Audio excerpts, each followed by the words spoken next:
26 अगस्त 2023 एक दिन जो भारत के इतिहास में सुनहरे अक्षरों में लिखा गया। एक छोटी सी मशीन विक्रम लैंडर चांद के साउथ पोल पर धूल उड़ाते हुए बिल्कुल सॉफ्टली लैंड करती है और पूरा दुनिया तालियों से गूंज उठता है, India has landed on the moon. लेकिन दोस्तों, क्या आप जानते हो, ये सफलता सिर्फ अंत नहीं थी, ये तो एक शुरुआत थी। क्योंकि अब इंडिया के साइंटिस्ट चांद से सिर्फ फोटो नहीं, सैंपल, पानी और लाइफ के क्लूज लाने की तैयारी में है।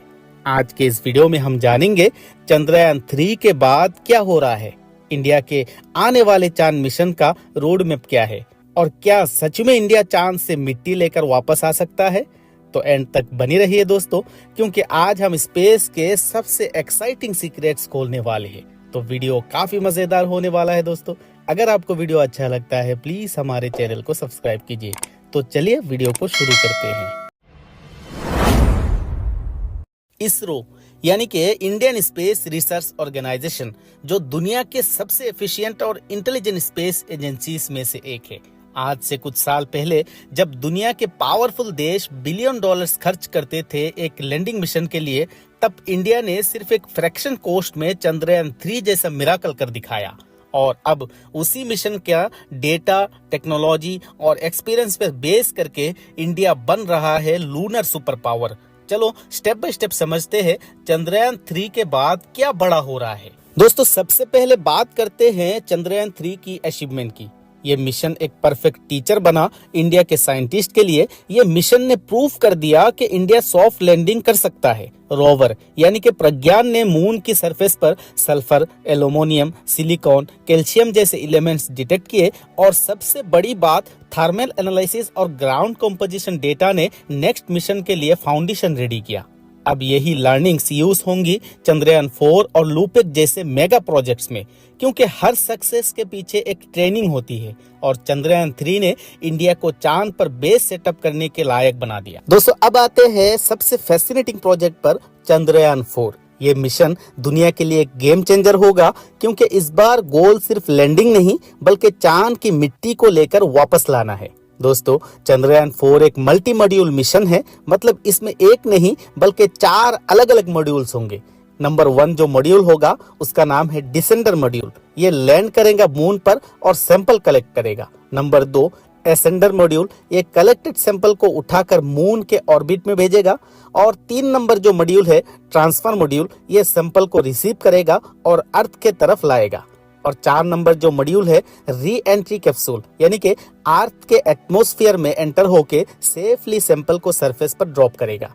ये आर्किटेक्चर सिमिलर है नासा के ओसिरिस, आरईएक्स और लूना सैंपल रिटर्न मिशन से, लेकिन इंडिया अपना इंडिजिनियस वर्जन बना रहा है जिसमें हर स्टेज में हाई प्रिसिशन, ऑटोमेशन और डॉकिंग टेक्नोलॉजी यूज होगी। दोस्तों, इसमें कई सारी टेक्निकल चैलेंजेस भी आ सकते हैं। मून से लिफ्ट ऑफ, यानी मून पर एटमॉस्फेयर नहीं होता, इसीलिए फ्यूल एफिशिएंसी और थ्रस्ट कंट्रोल सबसे टफ पार्ट है।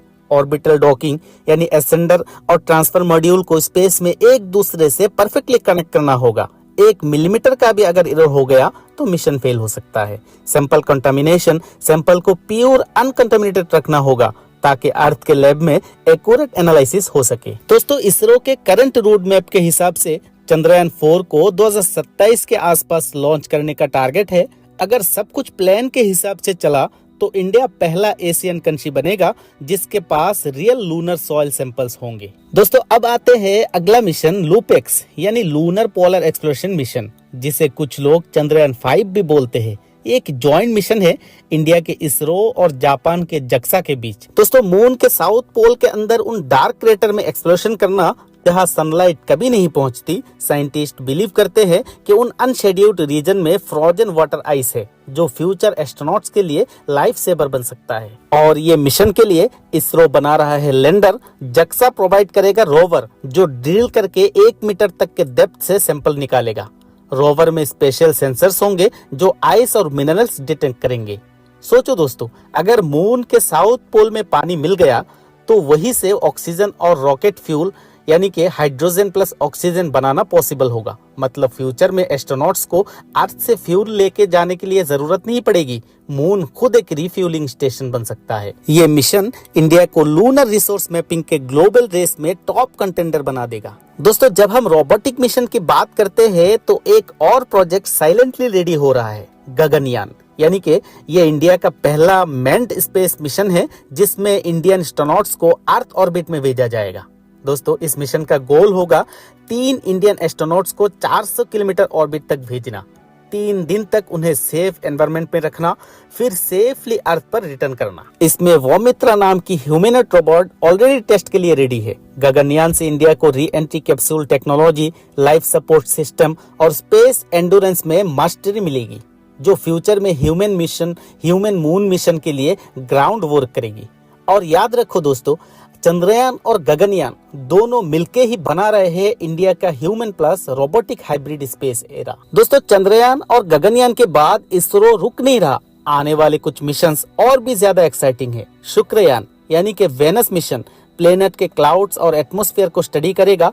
मंगलयान यानी कि मार्स का second mission with advanced orbiter, यानी उसके बाद आता है आदित्य L1 यानी कि already launched for studying the sun's corona. उसके बाद आता है exoplanet and space telescope missions, यानी फ्यूचर स्पेस ऑब्जर्वेशंस के लिए ग्राउंड वर्क चल रहा है। ये सब प्रोजेक्ट्स मिलके इंडिया को एक कंप्लीट स्पेस इकोसिस्टम बना देते हैं, जिसमें रॉकेट से लेकर सैटेलाइट, टेलीस्कोप और डीप स्पेस नेविगेशन तक सब कुछ देसी बन रहा है। अब सवाल ये है, ये सब काम हम क्यों कर रहे हैं? क्या ये सिर्फ साइंस के लिए है? नहीं, इसके पीछे एक बड़ा विजन है, साइंटिफिक ग्रोथ। लूनर सैंपल से मून के इवोल्यूशन और सोलर सिस्टम के ओरिजिन समझेंगे। स्ट्रेटेजिक पावर, स्पेस में स्ट्रॉन्ग होने का मतलब है ग्लोबल सुपर पावर बनना, जैसे यूएसए, चाइना और Russia.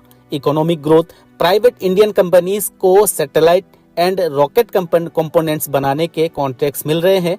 Youth inspiration, crores of Indian students अब स्पेस और साइंस में करियर चूज कर रहे हैं। ये सब मिलके बना रहे हैं new India in space age. लेकिन सब कुछ इतना सिंपल नहीं है। चंद्रयान 4 और लूपेक्स दोनों में टेक्निकल रिस्क हाई है। मून से एसेंट, डॉकिंग और सैंपल री एंट्री जैसे मैनोवर्स पहले इंडिया ने कभी नहीं किया। बजट कॉन्स्टेंट्स और लॉन्च डिलेज भी हो सकते हैं, पर एक बात पक्की है, इसरो हर फेलियर से सीखता है और हर सेटबैक को सक्सेस में बदलता है। तो दोस्तों, ये था पूरा एनालिसिस चंद्रयान 3 के बाद भारत स्पेस में क्या कर रहा है। आज हम सिर्फ एक प्लेनेट तक सीमित नहीं रहे, हम मून, मार्स और वेनस तक पहुंचने की रेस में है।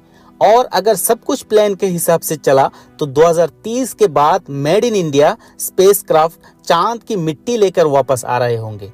तो अगर आपको भारत का ये स्पेस जर्नी देखकर गर्व होता है, कमेंट में लिखो जय इसरो। अगर वीडियो आपको पसंद आया तो लाइक करो, शेयर करो और हमारे साथ जुड़ने के लिए दोस्तों प्लीज हमारे चैनल को सब्सक्राइब करो। तो मिलते हैं दोस्तों अगले और एक नई अमेजिंग वीडियो के साथ।